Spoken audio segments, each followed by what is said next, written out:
I'm a little bit tired. But it should be about 20-25 minutes or so. So feel free to stop me at any time if you have any comments, questions, or concerns. And remember, kidney, you're in my heart. So, let's start off with the case. Basically, a 45-year-old male complains of sudden onset right flank pain for the past 2 hours.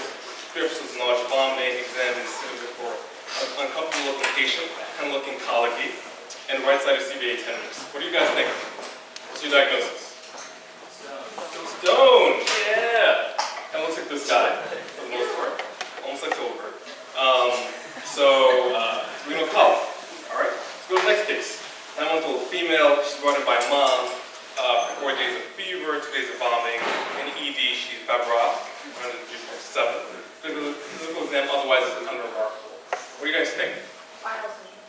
Awesome, okay. Alright. Meningitis, okay. What else?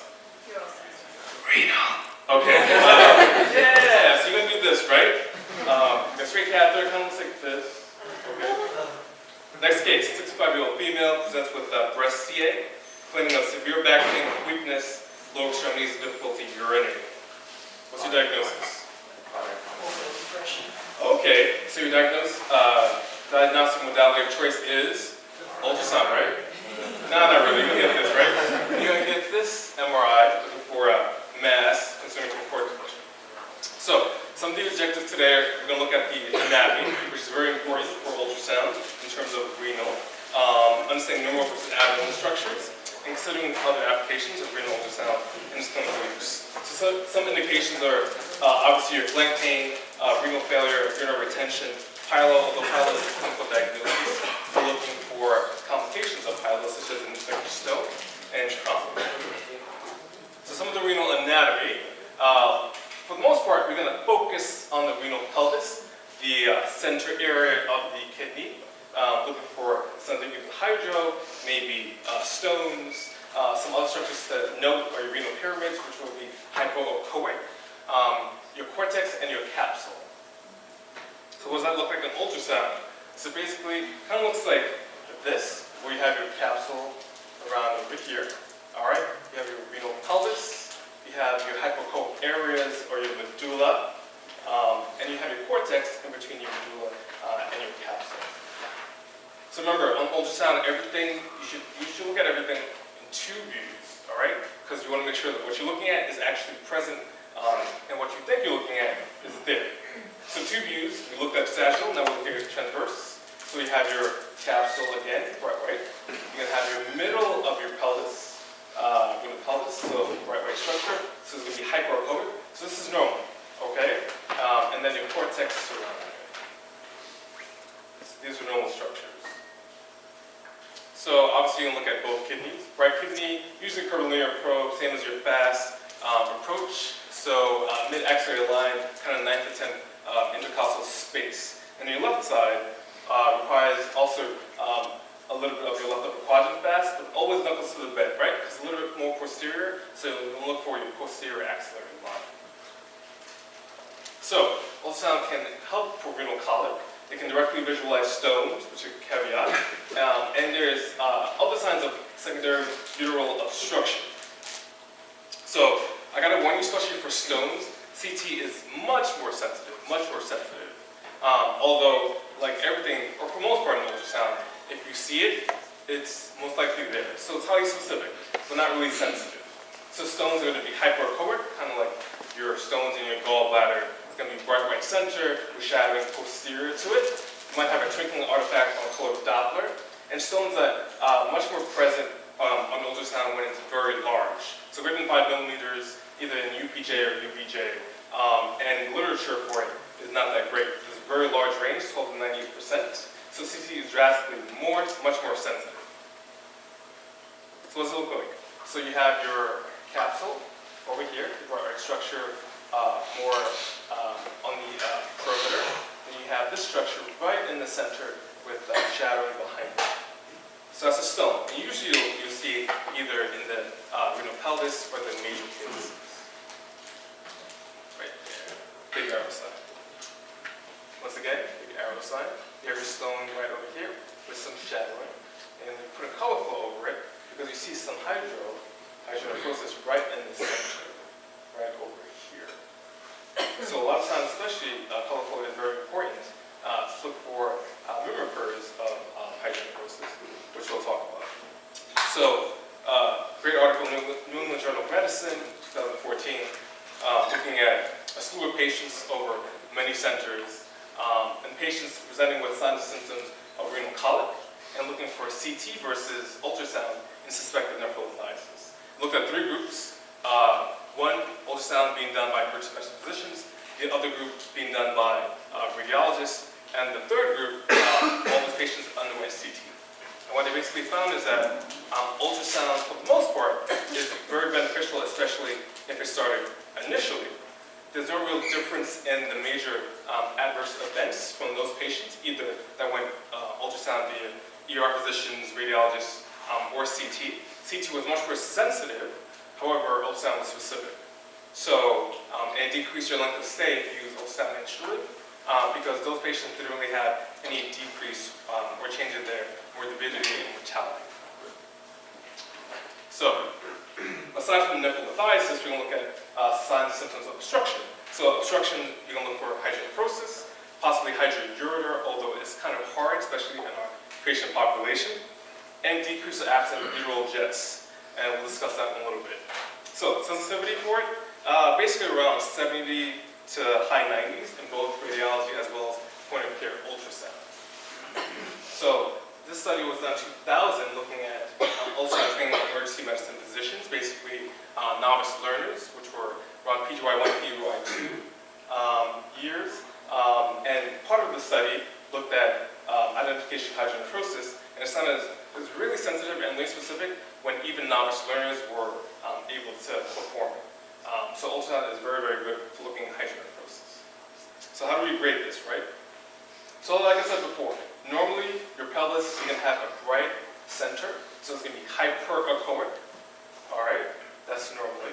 So once you get to hydronephrosis, you have buildup of fluid because of either obstruction, lesion like a stone, or a mass, and therefore the pelvis is going to stretch out and balloon.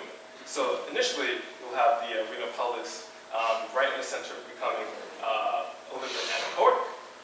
Moderate, you're going to have more of the pelvis going into your calyces, and then severe where you have thinning of the cortex itself. So gradation-wise, you'll have either moderate, mild to moderate to severe, or just mild or severe, or just normal. So an example of hydroureter, although I haven't seen this that much at all, this patient was pretty thin for the most part. You can see that there is a renal pelvis, which is ballooned up, and then you have a very, very large hydroureter. So not really common, but if you see that, then it's highly suspicious of a proximal obstruction. So what does this structure look like to you?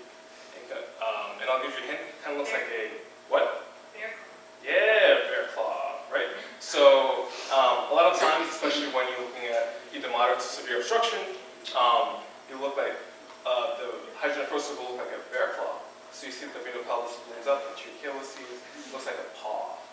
It's a bear claw sign. So what do you guys think? Mild, moderate, or severe hydro? Mild. Okay. I'll probably say mild to moderate.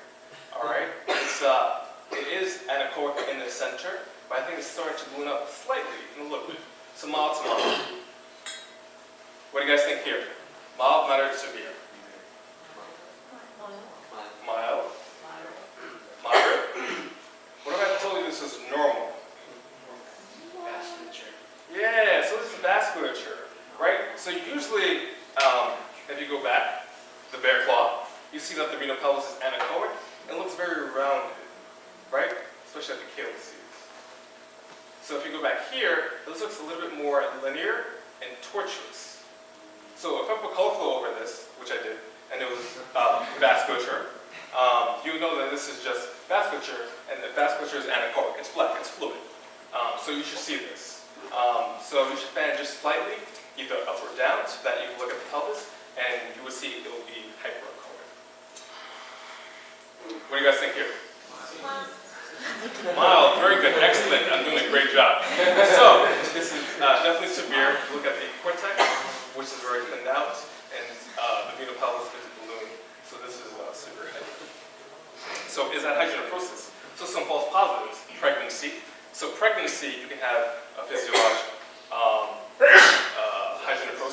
especially on the right side, given the tract of the ureter on the right, and it'll be compressed with the gyrotic uterus as well as the iliopsoas.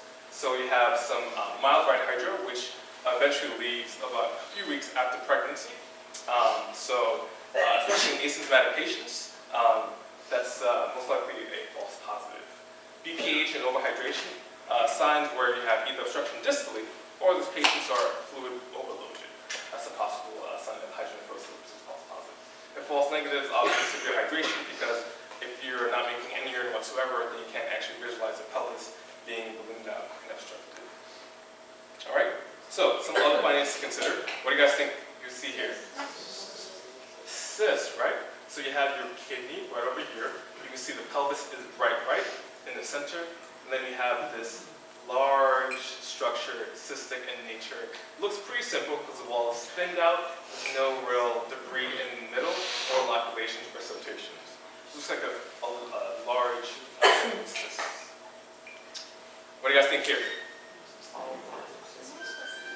Polycystic? Yeah, so it's polycystic. So multiple cystic structures. And pretty much the entire kidney is going to be very large. It can be both sides. And you're going to see lots of cysts with septations, pretty much obstructing, obliterating the actual normal parenchyma of the kidney. What do you guys think here? I'll give you a hint. Look at the surrounding area. Okay, so yeah, it's a medical disease, right? So in patients who have chronic kidney disease, end-stage renal disease, these patients will have a shrunken kidney and will be hyperechoic. So compared to the surrounding areas, either the spleen or your liver is going to look a little bit more bright than normal.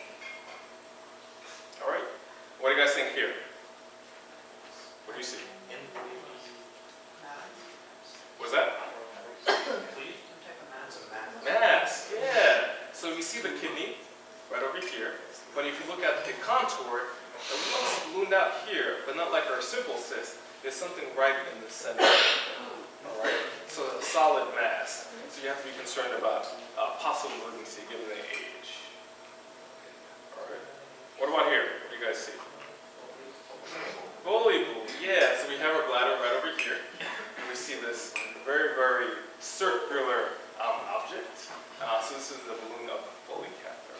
So this brings us to talking about the bladder. And what do we see over here? Anything? Yeah, very, very large prostate. You see by the calipers right in the center. So a very, very large prostate. All right. So looking at the bladder ultrasound, you can look for distension, look for ureteral jets, and sometimes stones in the UVJ, although I haven't seen it, but totally possible. So bladder ultrasound, you can use a curvilinear probe or a phased array probe. Usually superior to pubic bone, angling towards the feet, and transverse and longitudinal views, because you want to look at everything in two views on ultrasound, right? So Sono Anatomy, both looking at transverse and longitudinal views of the bladder. Measuring bladder volume. So a lot of times you want to try to estimate either for catheterization or evidence of urinary retention, as our patients who had breast CA. So post-void residual, usually less than 100. If it's more than 100, you have to be concerned for urinary retention. So calculate bladder volume. So there are a couple ways that you can calculate bladder volume. You could take out your pen and calculate using the formula like times width times height. Basically, the bladder is not a perfect circle. It's kind of elliptical in nature or dome. So therefore, there are other people who have evidence, like the Birch technique or the ellipsoid technique, basically length times width times height, and looking back just to kind of estimate the bladder volume. Or an easier method is have the machine do it. All right? So you use the machine and you using the calc settings, the machine can actually do it as long as you get the right measurements. All right? And what are those measurements? So we're going to look at both the transverse and longitudinal views of the bladder, and we're going to measure the length, width, and height. All right. So usually on the transverse view, you'll measure the height and as well as the width, and then for the longitudinal or your sagittal views, you'll measure the length. Right. So what do? So there's a calc button that you'll press. It will have the three symbols, D1, D2, D3, and that symbolizes your length, width, and height. There's a soft key that you'll save after you get the measurements with your calipers. And once you get all three measurements, the machine will calculate your volume for you. And it's an estimation based on your measurements and how precise you are. So this is an example of some stones within the bladder. I haven't seen that many stones at all, but it'll look like your typical stones in a anacorac structure like the gallbladder. So jets. So basically jets are kind of important if you see it, and it's very specific. However, if you don't see it, then it doesn't really help you as much. So typically what happens is that your kidneys, for the most part, make urine. In a normal person, the urine will go to your bladder by peristalsis of the ureters. All right? So that peristalsis leads to a stream of fluid or urine into your bladder, and then you'll see jets, both right side and left side. Normally, in a normal person, this will happen every 2 to 3 times every minute. All right. Now, the literature says that you have to wait at least 10 minutes to say that the patient has no jets and most likely has a complete obstruction. However, we don't have time for that. So I usually take about 1 or 2 minutes if I'm interested. Ideally, if this patient has some symptoms of hydronephrosis, then you want to look for jets, because that means that that person has urine going into the bladder, and that means they have most likely a non-obstructing lesion. But you have to wait for it. So the degree of obstruction depends on how many streams or jets that you see in the bladder. So for example, if the patient has, let's say, 1 or 2 jets every 3 or 4 minutes, that might be a sign of partial obstruction as opposed to complete, or you have to actually wait for it. So if you don't wait for it, then either the person doesn't have jets and they have an obstruction, or you can wait long enough. So here's a sign, both right side and left side. Usually you're at an angle at the level or towards your feet and looking for jets. So once again, very specific, but not that sensitive. So, in summary, you want to always look at your kidney and bladder in 2 views and assessing for either hydronephrosis, possible stones, although CT is much more sensitive, and bladder extension. Always be aware of other pathologies, so look at your bladder as well as your kidneys in 2 views.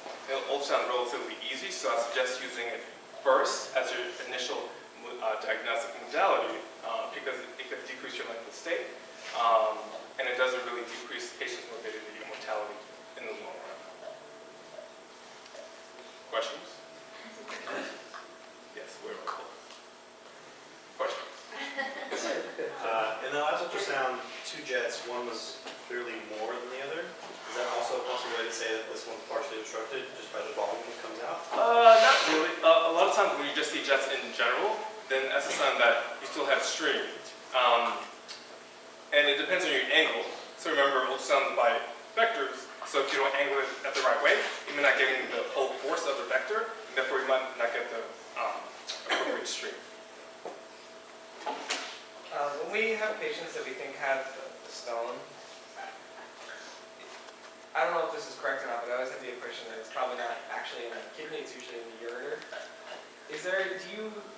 Do you look for the stone proper in the ureter, or do you just at that point only looking for hydroureter and hydronephrosis? Yeah, so it's very, very hard, especially, ultrasound, like I said, is not very sensitive at all for nephrolithiasis. CT is much more sensitive, but especially for the ureter itself, because of our patient population, their habitus, bowel gas, all the other structures, it's very, very hard unless it's very large. I haven't seen it myself. Theoretically, it's possible,